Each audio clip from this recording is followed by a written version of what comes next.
कभी पेट में भारीपन, गैस और बेचैनी महसूस हुई है?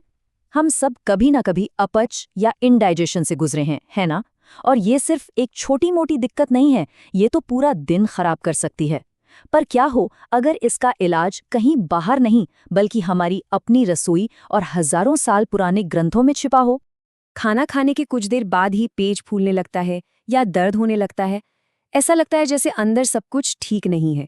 ये अनुभव बहुत ही आम है, पर इसका मतलब ये तो नहीं कि हम इसे अपनी जिंदगी का हिस्सा मान लें।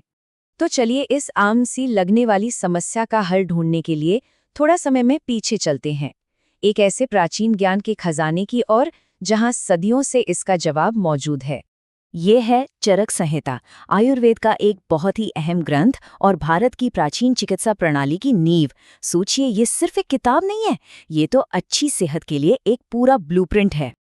और आप यकीन नहीं करेंगे, इन पन्नों में पाचन यानी डाइजेशन को लेकर कितनी गहरी और डिटेल्ड जानकारी है, जो आज भी उतनी ही काम की है।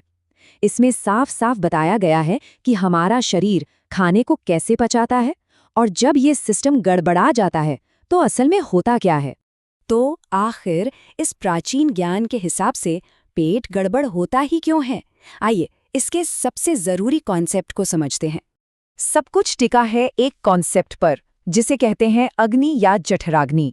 इसे ऐसे समझिए जैसे हमारे पेट के अंदर एक आग जल रही है। यही आग हमारे खाए हुए खाने को तोड़कर उसे एनर्जी और न्यूट्रिशन में बदलती है। अब सोचिए, जब ये आग धीमी पड़ जाए या बुझने लगे तो क्या होगा? खाना ठीक से पचेगा नहीं, वो पेट में पड़ा रहेगा और वहीं से गैस, ब्लोटिंग और बेचैनी, सारी परेशानियां शुरू हो जाती हैं। तो सवाल ये है कि ये अग्नि कमजोर पड़ती क्यों है?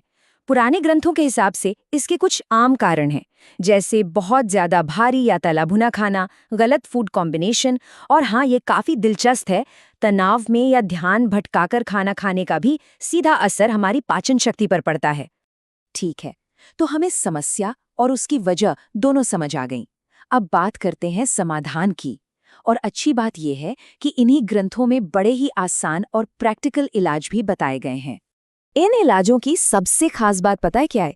इनके लिए कहीं दूर जाने की जरूरत नहीं। ज्यादातर चीजें तो हमारी अपनी रसोई में ही मिल जाती हैं। जैसे इस पन्ने पर देखिए, कई नुस्खे हैं, पर चलिए एक ऐसी चीज पर फोकस करते हैं जिसे हम सब जानते हैं, अदरक। ग्रंथों में अदरक को तो डाइजेशन के लिए एक जादू की तरह बताया गया है। ये उस अग्नि को, हमारी डाइजेस्टिव फायर को फिर से भड़काने का काम करता है। ये गैस से राहत दिलाता है, और जिनका पाचन आमतौर पर कमजोर रहता है उनके लिए तो ये कमाल की चीज है। और ये देखिए, सीधे टेक्स्ट से एक सुपर सिंपल नुस्खा। बस ताजे अदरक का रस निकालना है और उसे पुराने गुड़ के साथ अच्छी तरह मिला लेना है। सिंपल, हजारों साल पुराना नुस्खा है, पर आज भी उतना ही असरदार है। पर बात सिर्फ इन नुस्खों की नहीं है। ये प्राचीन ज्ञान हमें हमारे रोज के खाने पीने के बारे में भी बहुत कुछ सिखाता है। हम हर दिन जो भी खाते हैं वो या तो हमारी अग्नि का दोस्त है या दुश्मन। यहाँ देखिए कितने साफ तरीके से समझाया गया है। एक तरफ है पथ्य, यानी वो चीजें जो शरीर के लिए अच्छी हैं, जैसे पुराने चावल, मूंग की दाल, पकी हुई सब्जियां। और दूसरी तरफ है अपथ्य, मतलब जिनसे बचना चाहिए, भारी तला हुआ खाना, मैदे वाली चीजें और बहुत ज्यादा मीठा। मतलब साफ है, बैलेंस ही सब कुछ है। तो इस पूरी बातचीत से हम आज क्या सीख सकते हैं? सबसे बड़ी सीख है अपनी अग्नि यानी अपनी पाचन शक्ति की इज्जत करना, उसे समझना। ग्रंथों में एक बहुत ही गहरी बात कही गई है, संसार का प्रत्येक पदार्थ औषधि है। इसका मतलब यह है कि पूरी प्रकृति ही एक फार्मेसी की तरह है। अगर सही तरीके से इस्तेमाल किया जाए तो हर चीज में इलाज करने की ताकत होती है। और यही बात हमें एक बड़े सवाल पे लाकर खड़ा कर देती है। सोचिए, अगर पेट दर्द जैसी आम समस्या का इतना सरल और असरदार समाधान हजारों सालों से मौजूद है, तो ऐसे और कितने प्राचीन रहस्य होंगे जो हमारी आज की मॉडर्न जिंदगी को बेहतर बना सकते हैं। सोचने वाली बात है ना?